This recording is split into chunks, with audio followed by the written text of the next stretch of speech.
Alice Schaefer, designer for Auntie's Beads, and I'll be demonstrating how to make an 8-warp Kumihimo bracelet using beads. And for this project, you are going to need a Kumihimo round plate. And if you have used a plate before for cords, you may want to buy a new one so that it's good and tight for the smaller thread, because we're going to be using a super long thread. I'm also going to be using 8/0 seed beads. You'll need a big eye needle. You'll need a toggle and jump rings. And we're going to be ending the bracelet with bead cones, so you also need head pins or an eye pin. And you'll also need Zap-A-Gap and a nipper tool.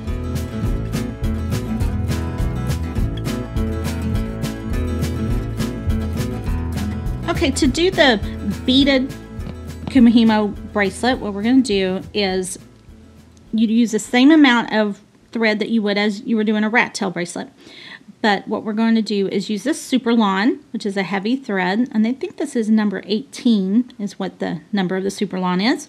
And for the purpose of the start off with, I did not use the correct amount of thread or the right amount of beads, but just to get you started, show you how. You would do, again, 7 times 3.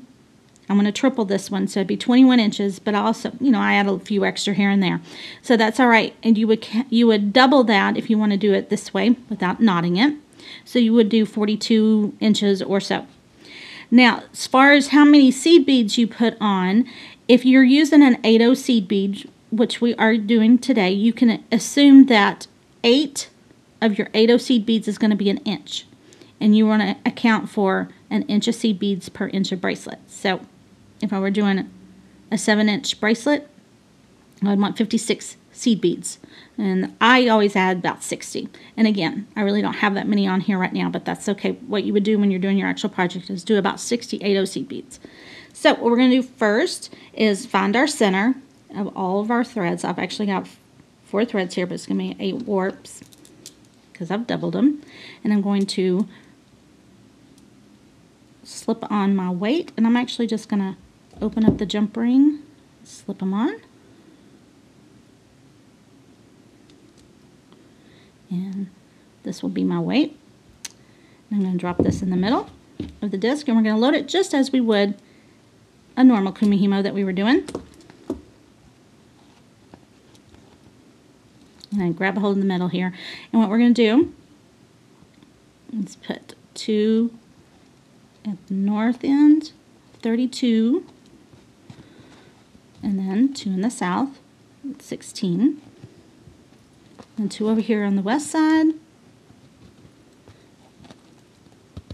And I think I failed to mention bobbins at the beginning of the video, but you will probably want to use bobbins just to keep everything in order down here, and straight.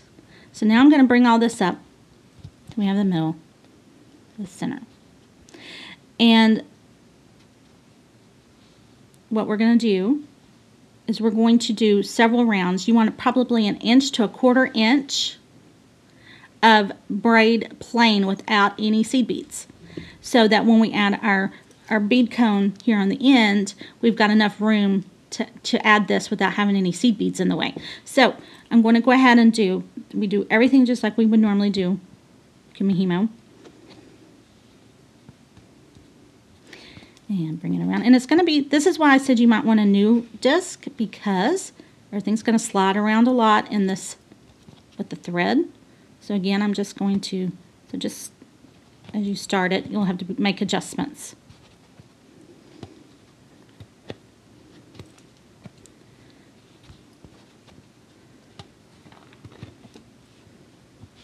And with the bobbins, I'll show you when I get the other disc out here.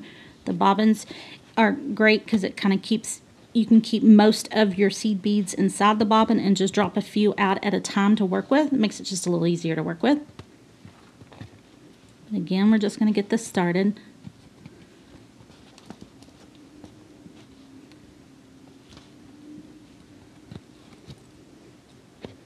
You're also going to end it this way, where you have 1/2 inch, 1/4 inch, whatever you're comfortable with, of plain braid.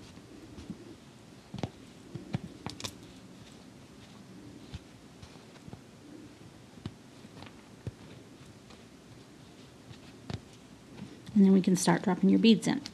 Now to add a bead, what we're going to do is we're going to take one bead, we're going to drop it down, and we want it to get caught under that thread. We're going to bring it back over, tighten everything up here.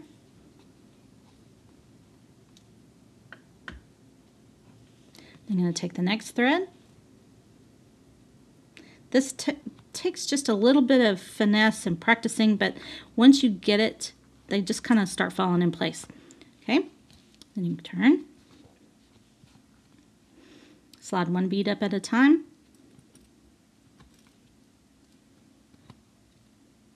Let it drop. Slide it in.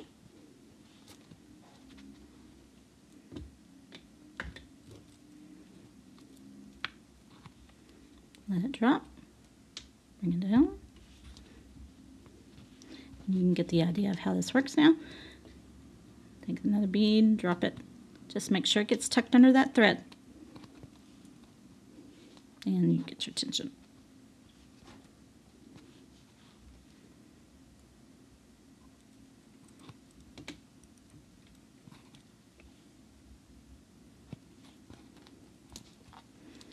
Now I can show you how to finish it. This is the one I've already gotten started, and as you can see, I've had my end began here without any beads, and this is what it looks like when you've got the beads. And this is going to probably be a little easier for see. I'm going to go around a couple more rounds so you can see how this looks again.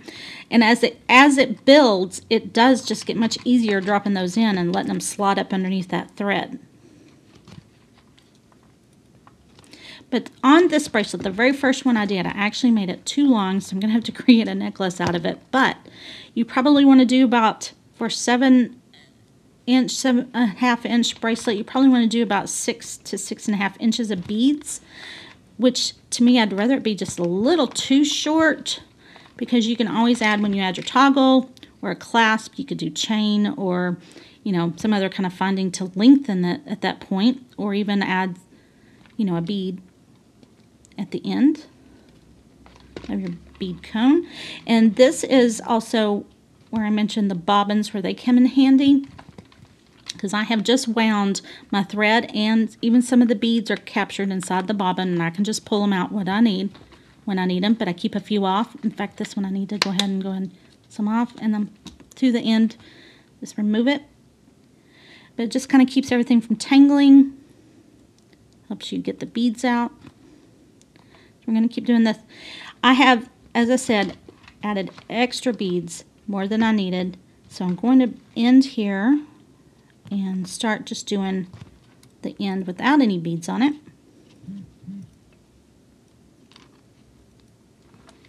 So we can finish up the bracelet. So I'll just now go around, and we're another, I tend to like it a little longer on the end, that way I have more to work with. We're going to add zap-a-gap to the very end of it. And then I'll be able to show you the trick on how to use the head pin or an eye pin in the end to add to the bead cones.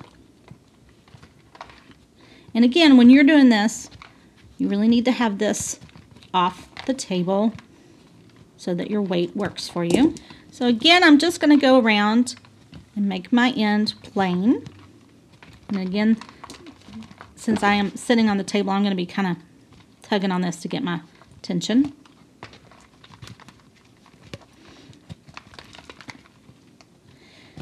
And at this point, if your beads and your bobbins are in your way, you can move them, but I'm just going to keep going here. Okay, now we're going to make a few rounds around until with no beads to get that end going. And again, this would be off the table for you. Make sure that your weight is working, because mine's actually sitting on the table, which is not going to be good. So I'm going to keep pulling the tension with my fingers here. We just want to go around several times again to get another 1/4 inch, 1/2 inch. I like to have a little more to work with on the end, because we are going to trim it, cut it up to work with our bead cone. And I will show you then how to add the head pin or the eye pin and add our bead cone to the end. Now that I'm satisfied with the amount that I have on the end here, and I've got the beaded portion done, I'm going to, again, add some zap-a-gap. to just the top right here, just so it won't come apart when we pull it off the plate. I'm going to go ahead and remove my bobbins while that dries a bit.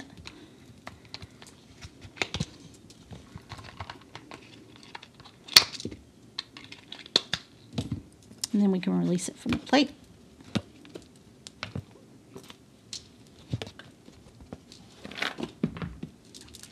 And then I'll show you how to add the bead cones. Once we've removed the beaded Kumihimo from the disc, what we're going to do is I'm going to go ahead and trim off all these little threads here where we've glued it. I'm going to set these aside, and we're going to add the ends. I'm going to show you how to add the ends using a bead cone as my end, and we're going to use an eye pin. So what we're going to do is we're going to run the eye pin through our braid. And you might need pliers to get this to go through, just to kind of poke it through there. You want to get it kind of not to the very end, but kind of close there. And it will go through, even though my weave's a little tight here, you can get it through there. And this is what we're going to use to run up through. I don't want it to run up through. I want to make sure I get it through the middle. I got it through the side there. This is what we're going to use as our head pin to wrap on our bead cone. Now you can use an eye pin or a head pin. It doesn't really matter. There we go. That's better. And what I'm going to do, since I'm using the eye pin, I'm just going to go ahead and take the eye and bend it up. I'm going to pull this through.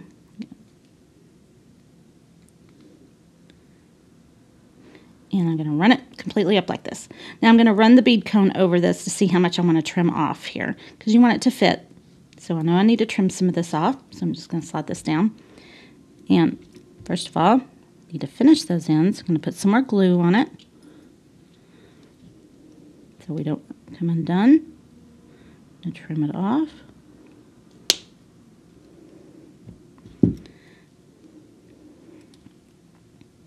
And test my fit, because you want it to fit right about the top of your beads there.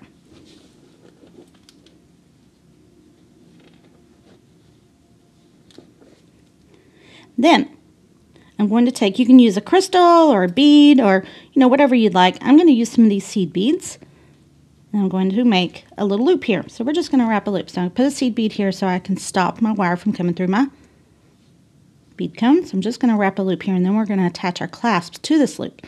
So we're just going to make a little simple wrap here.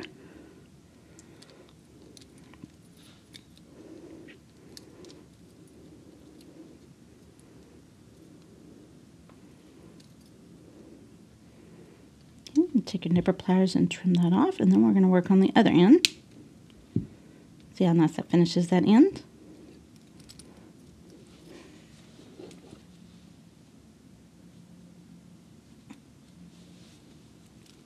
Then we're going to work this end.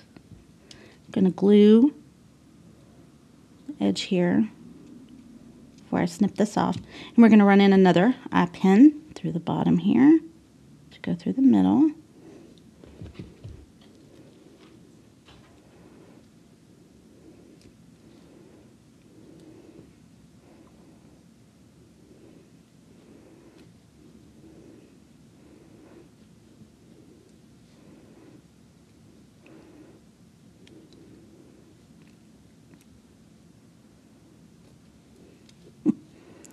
It's better probably to use a heavier gauge head pin like an eye pin or a head pin like I am doing, but it is going to be a little tough to get it through this weave. But I want it to hold up, so just going to have to work it through.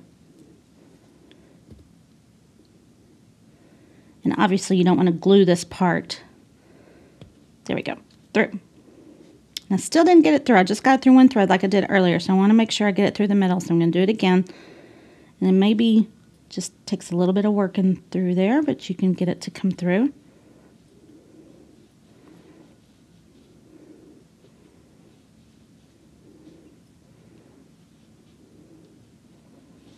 Try not to poke your finger.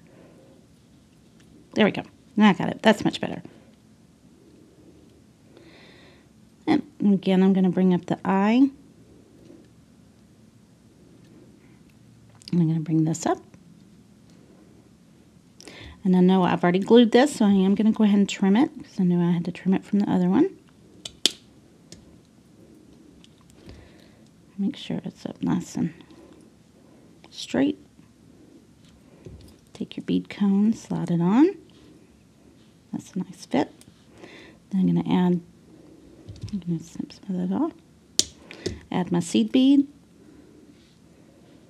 and make another loop.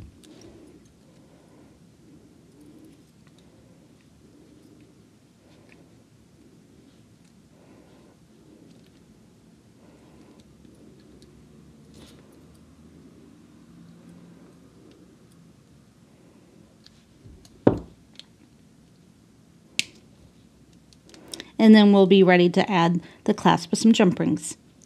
All right, now I'm going to add the toggle clasp, and since this is, I want to make sure, since I'm using some little bitty jump rings here, I'm going to probably use a couple of them to add so that my bar goes through the loop the right way. So I'm just going to add 2 to the end here. And then I'm going to add the loop of the toggle. And if you want to add length, you could also use, chain or a lobster clasp or something where it's more adjustable than just a toggle, which might also be a good option.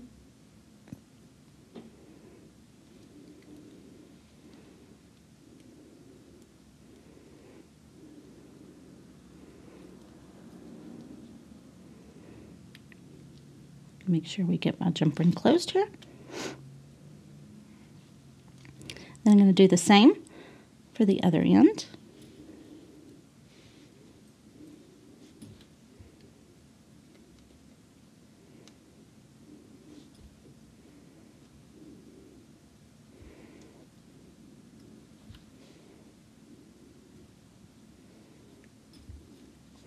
And actually, I may even put another one on this one just for the bar, just to make sure that it goes through, since these are tiny. Of course, you can use bigger jump rings if you like.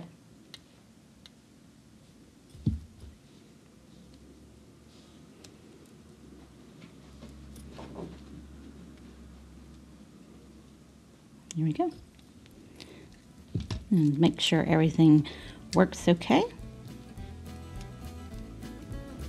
And you have completed your beaded Kumihimo bracelet.